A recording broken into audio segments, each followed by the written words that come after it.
이재명 무죄 깰 6억 원 거래 정황 무슨 일입니다. 제가 썸네일에서도 6억 원짜리 위정 이재명 무죄 깨진다 말씀을 드렸고, 썸네일 또 하나는 비대위원장 원희룡 이 부분 잠시 말씀드리고, 이 6억 원 이야기를 하기 전에 일단 제가 송권의 혼술에서 설명드린 대로 2심 재판부 위정교사 2심 재판부도 배당이 됐습니다. 자, 이제 본격적으로 시간 싸움이 되는데, 선거법 2심 재판부는 말씀을 드렸죠.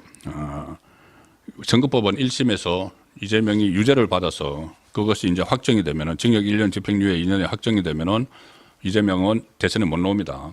자, 그 사건 2심은 벌써 이게 1심 나온 지 지금 한 달이 지나고 있습니다. 11월 15일 날 나왔으니까는. 2심은 며칠 전에 이 부패 선거 사건 전담 부조 서울고법 형사 6-2부 부장판사 최은정, 이해설, 정재호 세 사람 다 부장판사입니다. 대등재판부.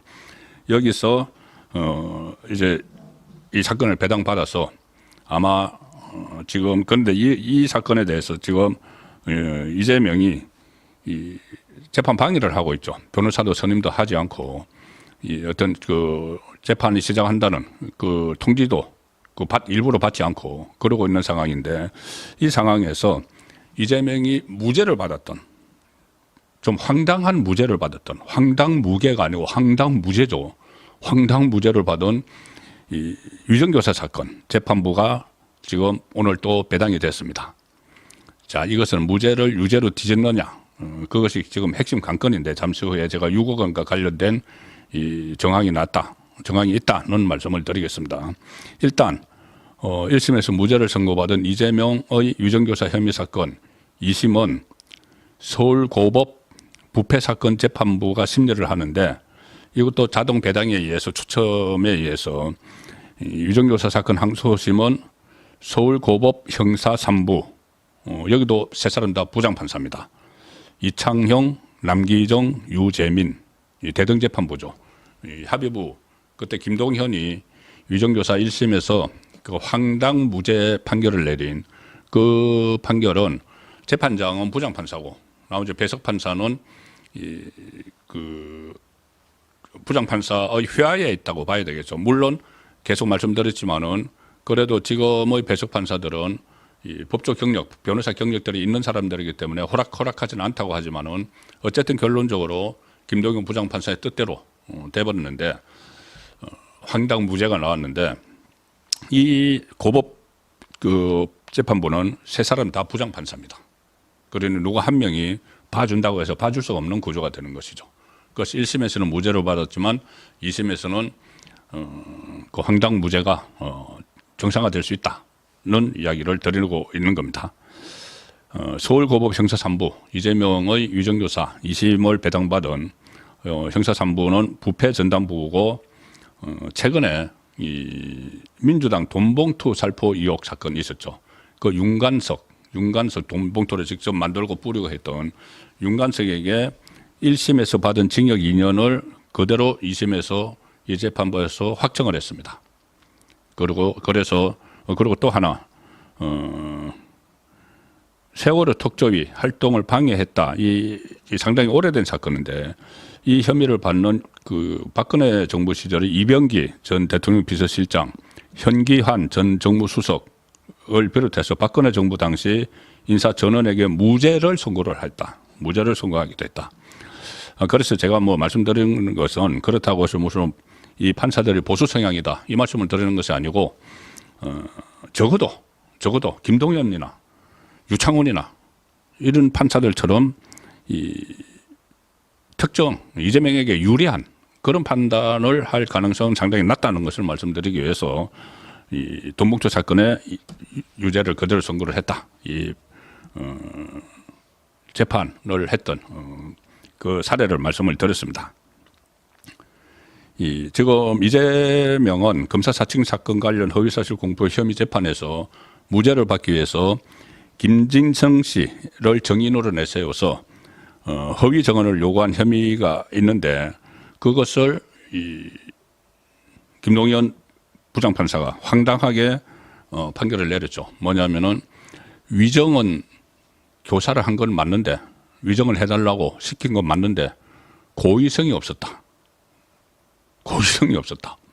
아니, 직접 전화해서 부탁을 한 게 고의성이 있는 것이지. 아니, 그게, 그리고 거기서 이 변론 요지문도 보내주고 한 게 고의성이 있는 것이죠. 또 고의성이 있다는 것은 일종의 갑을의 위치에서 이재명이 당시 경기도지사였습니다. 도지사였고 그 을의 위치에 있는 김진성 씨는 경기도 산하에 있는 백현동 개발 사업에서 그 브로커 김인섭 씨와 같이 일을 했던 사람입니다.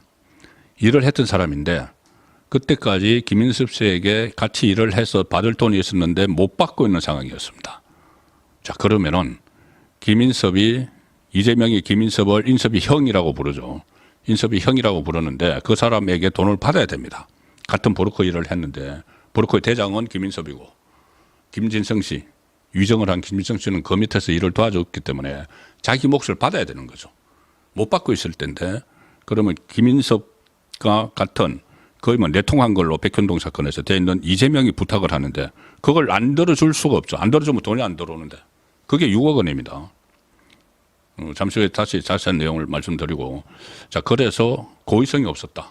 그런데 완전히 갑을의 관계에서 갑이 부탁을 했는데 그게 고의성이 없었다. 이게 이제 2심에서 다투어야 되는 부분이죠. 그게 그 재판부가 오늘 정해진 겁니다. 서울고법 형사 3부 이창형, 남규정, 유재민. 자, 그래서 이제 두 개의 2심이 이제 시작이 되는 겁니다. 하나는 1심에서 유죄 넣은 이 선거법, 또 하나는 1심에서 황당 무죄 넣은 위정교사, 이제 같이 동시에 출발을 하는데, 어쨌든 헌법재판소 판결보다 빨라야 됩니다. 빨리 이게 진행이 돼야지 이재명이 대선에 못 나오게 되는데, 특히 저희들은 여태까지 선거법만 주목을 했지만은 무죄가 나왔던 위정교사가 2심에서 유죄로 바뀌면은 상황이 완전히 달라지죠. 1심 둘 다 1심은 갈렸지만 2심에서 둘 다 유죄가 나오면. 근데 2심에서 조금 전에 말씀드린 대로 위정교사에서 무죄가 나올 수 없는, 자, 그것이 6억 원입니다. 이게 제가 간략하게 축약을 해서 말씀드리면은 지금 이 정도 위정을 했고 위정교사도 했지만 위정교사죄는 아니다. 위정을 한 사람은 벌금 500만 원에 처벌을 하고 그걸 시킨 사람은 무죄다. 황당 무죄죠. 자, 그런데 김진성 씨 입장에서 보면은 과거에 이재명과 대척점에 있던 지금 고인이 된 김병량 전 성남시장의 핵심 척건입니다. 수행비서였죠. 그런데 왜 이재명을 위해서 위정을 해줬느냐는 점이 핵심이 돼야 됩니다. 그게 이제 고의성 부분 뭐 이런 것도 다 거기에 들어가죠. 왜 해줬을까요? 이유는 조금 전에 말씀드린 대로 백현동 브로커 이재명에게 사실상 민주당을 소개시켜주게 됐던 이 성남의 토호 세력이죠. 백현동 브로커 김인섭 씨, 그 1심에서 지금 징역 5년이 확정됐죠. 최종 확정됐죠. 그런데 그 김인섭 씨 1심 판결문을 보면은 김인섭 씨 1심 판결문입니다. 김인섭에게 징역형을 때린 김진성 씨는, 지금 위정을 한 김진성 씨는 김인섭하고 1997년부터 알게 돼서 호영호재했고 함께 백현동 개발사업 이건에 개입을 한 사이입니다. 동업자인데 그중에서 주가 브로커 김인섭, 이재명이 형이라고 부르고 인섭이 형 이번에 그 백현동 사업에 참여를 했으니까 좀 잘 봐줘. 그렇게 정진상에게 이야기했던 그 인섭이 형 브로커 하는데 70몇 원을 받았죠. 그 밑에 뭐 복잡하지만은 무슨 지분을 주고 어쩌고 했지만은 어쨌든 간략하게 말씀드리면은 그 중에서 6억 원을 정산을 받습니다. 정산을 받는데 6억 원을 정산을 받은 게 언제냐 하면은 이 사업은 2016년에 2016년에 어떤 지분을 이제 약속을 받았는데 실제로 6억 원을 정상받은 건 2023년. 자, 2016년하고 2023년 사이에 뭐가 있었죠? 바로 위정이 있었습니다. 돈을 받아야 되는데 돈을 제대로 뭐 정산을 준다고 해놓고는 안 주고 있는데, 그런데 이제 줄 수 있는 사람은 정바울 그 개발업자와 같이 김인섭 씨죠. 김인섭 씨가 거기서 돈을 받아서 나눠줘야 되는데 그 상황에서 인섭이 형이라고 하는 이재명에게 전화가 왔다는 거죠. 정은 좀 해줘. 안 할 수 있습니까? 그런데 원래는 그래도 김병량 씨, 자기가 옛날에 못 썼던 김병량 씨에게 불리한 내용이기 때문에, 전 성남시장에게 불리한 내용이기 때문에 해준다고 해서 본인이 고민을 하다가 한번 안 나갔습니다. 불참을 했습니다. 정원 나간다고 해놓고는. 그런데 다시 또 막 회유를 해가지고 내보냈죠. 그런데 이게 고의성이 없었다고 하는 겁니다. 그리고 그때 이렇게 위정을 해달라고 막 이야기했던 게 이 정진상을 통해서 김인섭이 김진성한테 정언을 해줄 수 있는지 알아봐달라, 이렇게 이재명이 이야기한 겁니다. 자, 백현동 사건 보시면은 이재명은 뒤에 있고 정진상이 인허가권을 그때 그 성남시 뭐 정책비서관 이 자리에서 인허가권을 막 주죠. 4단계 용도 상용 변경. 이걸 김인섭 씨에게 해주죠. 그런데 김인섭 씨는 그 사업을 하면서 그 밑에 김진성 씨를 두고 있습니다. 그런데 이재명이 그걸 다 알고 정진상한테 시켰어. 진상아, 김인섭한테 이야기해서 김인섭 밑에서 일하고 있는 이 김진성에게 정언 좀 하라고 해. 이렇게 이야기한 겁니다. 그래서 결국은 정언을 했고 허위 정언을 한 거죠. 그런데 이 부분을 가지고 부탁을 거절하기 어려운 점을 이용을 했다. 자, 그러면은 결국 6억 원을 받기 위해서 김인섭을 형이라고 부르는 이재명을 요구하는, 여기서 거절할 수가 없었다. 이거 아주 어떻게 보면은 간단합니다.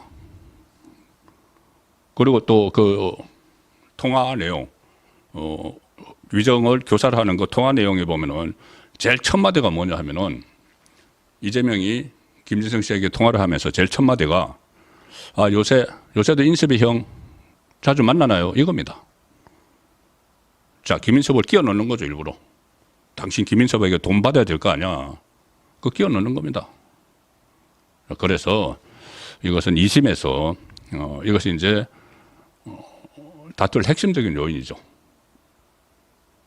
무슨 뭐 고의성이 없었다. 이거는 법을 모르는 입장에서 봐도, 아니 당장 전화한 것 자체가부터가 고의가 있고, 그 다음에 변론 요지문을 보내줬고, 또 지금처럼 어떻게 보면 가벌의 관계에서 교묘하게 그 관계를 이용을 해서 정진상을 통해서 김인섭을 통해서 김진성에게 허위 정언을 요청을 한 이 확실한 구도가 있는데, 이걸 1심 김동연 재판부에서 묵살을 해버린 겁니다. 자, 그래서 2심에서 이게 유죄가 되면은, 또 선거법도 유죄가 그대로 되면은 이재명은 2심에서도 이재명의 이 대선 출마는 좀 어려워지지 않는가. 3심까지 나올 가능성이 높지만 3심이 안 나와도 이 두 개 중에서 곧 이 3심이 3개월 이내에 나올 텐데, 그 상태에서 대통령 선거에 출마를 한다. 국민이 불안해서라도 못 찍어주죠. 찍어줘가지고 대법원에서 두 개 중에 하나 유죄 나오면은 바로 대통령 선거 다시 해야 되는데. 자, 그래서 일단 위정교사와 관련해서 2심 재판부가 배당이 된 것은 상당히 중요한 의미가 있다. 시간 싸움을 하는데, 헌재하고 법원 시간 싸움을 하는데, 법원에서 빨리빨리 이런 식의 절차를 진행을 해야 되는 거죠. 자, 그래서 그 절차가 하나 진행이 됐다는 점에서 오늘 상당한 의미가 있다는 말씀을 드렸고,